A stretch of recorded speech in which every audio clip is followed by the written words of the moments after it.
ازيكم يا شباب. فيلم النهارده هو فيلم فلاح في الكونجرس. مش محتاج طبعا اقول لك ان الفيلم وحش.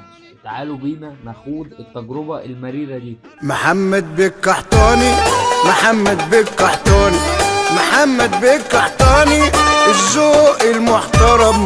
بنشوف عبث في بدايه الفيلم ملوش لازمه الصراحه، ونشوف شعبولة افتتح الفيلم باغنيه وبيقولوا انه الحرام اللي سارقهم، ونشوف ان هم عايزين يطردوه من البلد، ونشوف انه بيسال الناس اللي مش موافق يرفع ايده، كلهم بيرفعوا ايديهم. اللي مش موافق على طرد سعداوي من البلد يرفع ايده. قلت الحمد لله. بعديها هيسال اللي موافق يرفع ايده، يرفعوا ايديهم كلهم. اللي موافق على طرد سعداوي من البلد يرفع ايده. ايه الجنان ده بقى؟ ايه الجنان ده بقى يا ولادكم اللفت؟ بعدين نشوفهم راحوا السيده زينب ويقول لمراته قبل ما يدخل اوعى حد يقول لك اوديك المراجيح تروحي معاه. شوفوا داخل بيقول يا رب اشفي لي ابني، واحد جنبه يديله فلوس علشان يجيب الدواء. محمد بك قحطاني، الذوق المحترم، نزل في مصر وجاني وهقابله في الهرم. نفهم انه بيشغل دماغه. بعدين يخش تاني بس الراجل اللي اداله الفلوس يقفشه تاني، وشعبولة اشتغل واخد منه فلوس. قاعد في مصر وجاني وهقابله في الهرم، هقابله في الهرم. محمد بك قحطاني، رجولة ومية مية. بعديها نشوف انه قابل واحد واشتغلوا انه قريبه واخده معاه بيته. يقول له انه رايح الشغل وراجع، يقول له انت ناوي ترجع تاني؟ يقول له لو مش هيضايقك، يقول له اعتبر البيت بيتك. شوف شغلي. مش عايزين حاجة أجيبها وأنا راجع؟ إيه أنت ناوي ترجع؟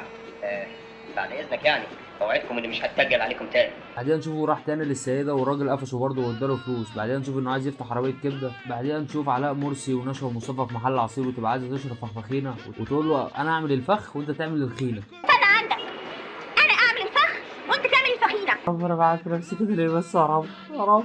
بعدين نشوف ان علاء مرسي راح له البيت وشعبولة يقول له نورت بيت اخوك، وعلاء مرسي يقول في سره البيت بيت ابونا ويجوا الغرب يطردونا. بعدين نشوف واحد جه لعلاء مرسي ويقول له ما تخلوش يجي بعربيه الكبده تاني، يقول له مش كفايه الكسكسي اللي البلديه خدته عم سعداوي يفرقوا على الناس. بعدين نشوف ان هم عاملين اعلان للوظيفه في الجورنال، ونشوف ناس كتير قدمت وانهم بينصبوا على الناس. وانا عايز افهم الاعلان اتعمل ازاي؟ مفيش سجل للشركه، ورق، اي حاجه. طيب يعني كلمونا بالمنطق يا جدعان، ابوس ايديكم. نشوف انه بيتكلم مع مراته ويقول متضايقه ليه؟ احنا معانا نص مليون جنيه. ايه انت بتقول ايه يا عم انت؟ بعديها بنشوف شعبولة وعلاء مرسي رايحين يطلبوا ايد نشوى مصطفى، فنشوف اخوها فتح مطوه عليه. شعبولة يسكت يقوم مطلع سنجة ويتجوزها. يا جدعان الفيلم صعب بجد، صعب جدا. نشوف واحد جيب طياره ويطلع رجل اعمال وعضو في الكونجرس. نشوف شعبولة وعلاء مرسي عاملين انهم عرب علشان ينصبوا على الراجل، يقولوا انهم محتاجين صقر ابيض. بعديها تروح مراته معاها صقر ابيض ويقول لها اشتري منك باي سعر، وتقول له نص مليون استرليني.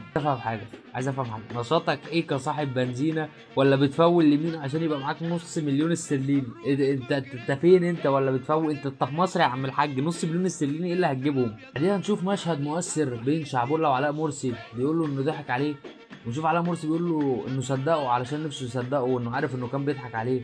ونشوف تمثيل رائع. تبا للهراء المعفن، تبا ليه. صدقتك، ما انت لاني عايز اصدقك، مش عشان انت اذكى مني. صدقتك، نفسي اصدق اي حاجه. بعديها نشوف العمده اللي طرد شعبولة جه ليه الشركه ونصبوا عليه في فلوسه وارضه. بعديها بنشوف رجل الاعمال راح كباريه وشعبولة شافه هناك وقرر انه ينصب عليه برضه. بعديها نشوف علاء مرسي عايز يمارس البغبغاء مع السكرتيره، بس مراته تخش تقول لها على فكره انا معايا مايو نفس اللون بس اصفر. لا لا لا، انا عندي مايو نفس اللون بس اصفر. لا لا لا، لا حول ولا قوة إلا بالله. أنا عايز أعيط، أنا حاسس بوجع في أماكن أول مرة أكتشف إنها موجودة. خلينا نجري بقى علشان زهقت من القرف ده. يروح رجل الأعمال ويبقوا عايزين ينصبوا عليه، بس يطلع إنه عارف إنهم هيسرقوا أرضه بقى. بعديها يبقى هيتقبض عليهم، ويروح لراجل المطار واقف ضرب رجله، اللي هو تبا للمنطق تبا للعقل. يقول له خدني معاك، يقول له أنا رايح الكونجرس. يقول له مش هم عندهم عمال وفلاحين؟ خدني معاك فلاح في الكونجرس. خدني معاك بس انا رايح الكونجرس الامريكي. ماشي، مش هم عندهم فلاحين وعمال؟ خدني معاك فلاح في الكونجرس. الحمد لله الفيلم يخلص والمعاناة دي خلصت. هتشوف الفيلم ده انا جالي جلطة مكانك خلاص. في الاخر ما تنساش تعمل لايك شير وسبسكرايب وتفعل الجرس لو اول مرة تسمعني وتستنى الفيديو الجديد اللي بتنزل كل خميس. وسلام يا شباب.